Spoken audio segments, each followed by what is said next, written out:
안녕하세요. 부자한성의 손소장입니다. 오늘은 경기도 화성시 남양리에 있는 상가주택을 하나 소개해 드릴까 합니다. 우선 건물 내역을 보면 감정가가 14억 5,900만 원 정도 되는데 세 번째 경매 진행이 되는 건데 49%까지 떨어졌어요. 거의 반값인데 가격 면에서는 굉장히 메리트가 있는데 이 물건이 과연 수익성이 있는지 좋은 물건인지 한번 살펴보도록 하겠습니다. 우선 토지 면적은 110평 정도 됩니다. 110평. 그리고 건축 면적이 170평 정도 돼요. 굉장히 크죠? 예, 경매는 이제 강제 경매로 게시가 되었습니다. 날짜가 3월 29일이네요. 네, 이번 달에 진행이 되는 겁니다. 자, 그럼 위치를 한번 보겠습니다. 다음 지도를 한번 살펴보면 여기 지금 빨간색 라인이 화성시 남양읍이에요. 이쪽에 화성시청이 있습니다. 화성시청이 있고 남양읍의 중심가네요. 중심가. 예, 이렇게 뉴타운들도 있고 중학교 또 여기 도시개발구역에 인접해 있습니다. 위치가 아주 나쁘진 않습니다. 제가 한번 가봤습니다. 현장을. 동탄부터 향남, 봉담, 송산 그린시티까지 다 화성시인데 이 화성시청을 중심으로 해서 이렇게 확장되면서 개발이 이제 활발하게 이루어질 것입니다.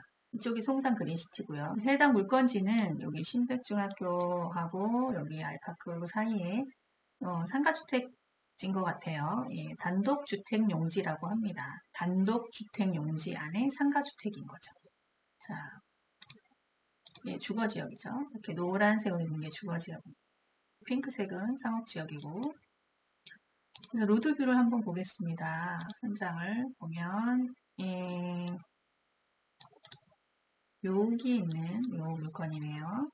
네, 깨끗합니다. 2016년식이니까 주변에 다 상가주택들로 이루어져 있고 주차장도 있고요.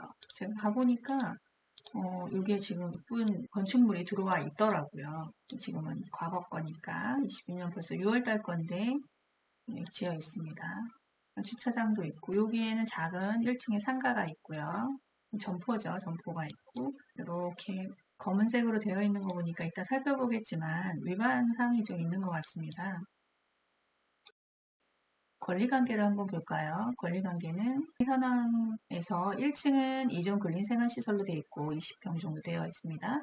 2층, 3층, 4층 단독주택으로 되어 있어서 각 층마다 한 49평 정도 되는 면적을 갖고 있습니다. 사용 승인일은 2015년 11월이니까 준신축급으로 양호한 거죠. 건물 자체는. 발코니도 있고 쭉 임차인 현황을 좀 한번 살펴보면 1번부터 10번까지 임차인이 있는데 우선 중요한 건 대항력이 지금 다 없어요. 다 없고 말소 기준일이 2015년 12월 3일이고 그 이후에 지금 다 전입을 하거나 들어와서 이제 거주하고 계신 경우라서 뭐 입찰하시는 분이나 낙찰하는 사람에게는 인수할 것이 없으니까 문제되는 권리는 없습니다. 이분들은 좀 이제 억울하시겠지만 뭐 얼마에 낙찰이 되느냐에 따라서 배당 요구를 다 하셨으니까 확정일자도 있고 받을지 안 받을지는 이제 낙찰가를 봐야 알겠죠. 건물 등기부 현황을 보면 강제 경매로 경기신용보증재단에서 한 3,400 정도밖에 안 되는데 신청을 했어요. 그리고 보면 압류도 있고 가압류도 있고 등등. 그러나 우리가 볼 거는 말소기준 등기 이후로는 다 소멸이 되니 신경 쓸 건 없다. 그리고 인수할 대항력 있는 임차인도 없잖아요. 그런데 이제 왜 반값까지 떨어졌을까요? 이렇게 좋은 게. 그러면 그 이유를 한번 살펴봐야 될 것 같아요. 건축물 대장을 한번 보겠습니다.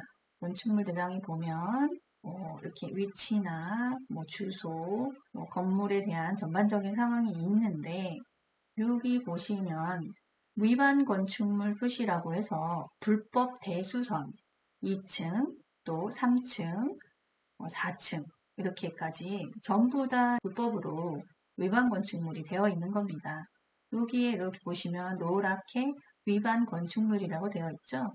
이게 지금 문제가 되는 게 뭐냐면 여기에 건축물 현황상 2층, 3층은 각 층 2가구 그리고 4층은 1가구 그러니까 총 1층에 상가 점포 하나 2층, 3층에 2가구, 4층에 1가구가 있는 것인데 여기에 이제 불법으로 다시 개조를 해서 2층, 3층에 각각 4가구가 있는 거예요.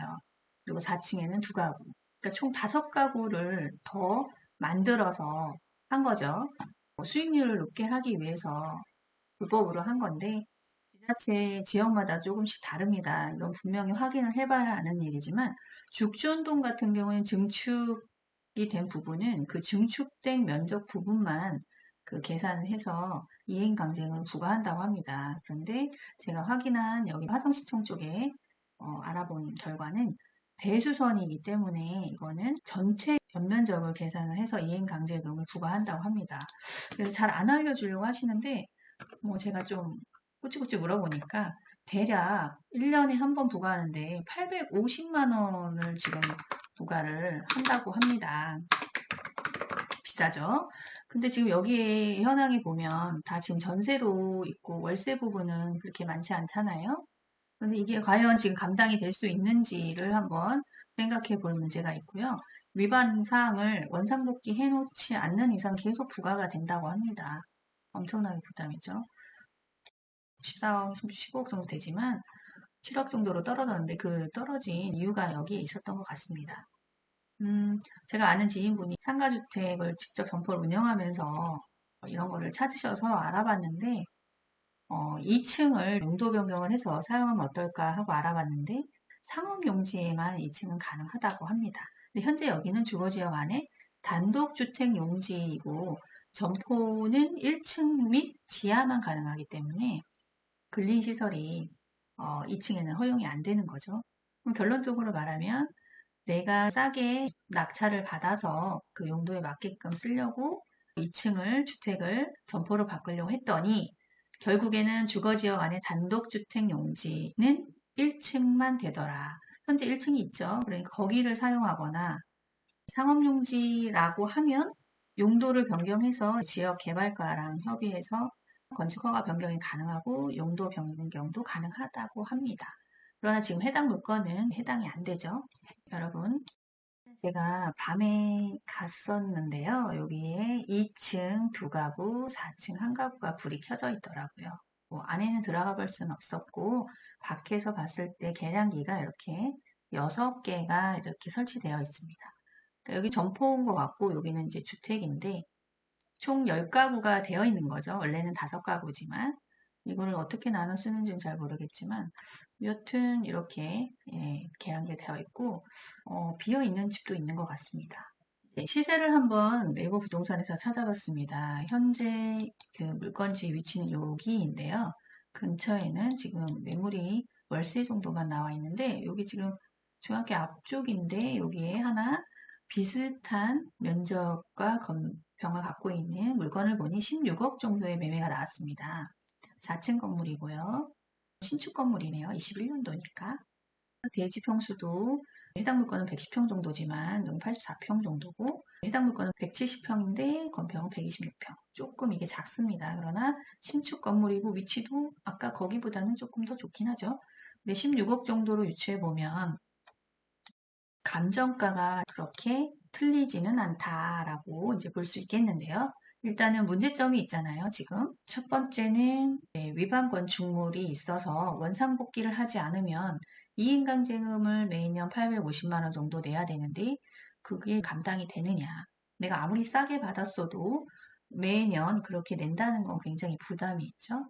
또 자기 자본이 충분히 있다고 하면 그 원상복귀를 시켜서 그 건물의 가치를 다시 회복해서 내가 그 가치를 만든 다음에 팔게 된다면 수익을 좀 낼 수도 있겠죠. 원상복귀 수리비나 임차료 뭐 이런 것들을 다 구성을 따져봐야 되겠지만 모든 부동산은 현재 상황이 안 좋다고 해서 다 나한테 안 좋은 건 아니고 내 상황에 맞게 투자를 해야 되는 것이니까 지금 상황이 반값이라고 해서 모두 다 나에게 좋은 거는 아닙니다. 추가적으로 말씀을 하나 있는 게 뭐냐면 화성시가 이렇게 6도심을 중심으로 9개의 축이 이렇게 있습니다. 여기가 아까 우리가 본 남양인데요. 남양 도심을 중심으로 동생할권이고 동탄 쪽, 서생할권이죠. 이쪽에 이렇게 향남을 중심축으로 이렇게 6개 도심을 이루어져 있어서 앞으로 화성이 세계 10대 아름다운 도시에 꼽힌 거 아시죠? 엄청나게 발전을 할 겁니다. 해당 물건의 위치는 좋은 위치에 있는 거는 사실이고 물건 자체에 조금 결함이 있긴 하나 본인이 해소할 수 있는 능력이 있거나 자금력이 충분하신 분은 한번 고려를 해보셔도 좋을 것 같습니다. 도시기본계획을 보면 이게 화성시거든요. 화성시인데 하늘색으로 된 게 기개발지고 초록색으로 된 거는 개발 억제지, 이렇게 황토색, 주황색으로 된 거는 이제 개발 불능지입니다. 개발 못하는 데인 거죠. 그리고 이 하얀색은 개발 가능지인데 여기만 봐도 향남 쪽이 요 라인에 하얀색 부분이 많이 보이죠? 여기하고 송산 그린시티 쪽, 화성 쪽, 네, 동생할권 쪽에는 이미 동탄 쪽엔 개발이 많이 되었다는 게 색깔로도 확실히 차이가 나죠. 네, 이렇게 전체적인 그림을 거시적으로 봤을 때 우리가 어느 쪽에 투자를 해야 되는지 우리 한번 살펴볼 수 있었던 시간이었습니다. 15년도부터 2035년도까지 서생활권이 인구를 많이 늘릴 계획이다. 정부에서 인구를 늘린다는 계획은 거기에 일자리를 많이 창출한다라는 의미가 있는 거죠. 일자리가 창출되면 산업이 발전되고 발전이 되려면 도로나 교통이 개선이 되어야 되니까 그런 것들을 우리가 살펴보면서 어느 곳에 투자하면 좋을지 한번 생각해 볼 수 있는 시간이었습니다. 오늘 내용 좋으셨다면 구독, 좋아요, 알람 설정 부탁드리겠습니다.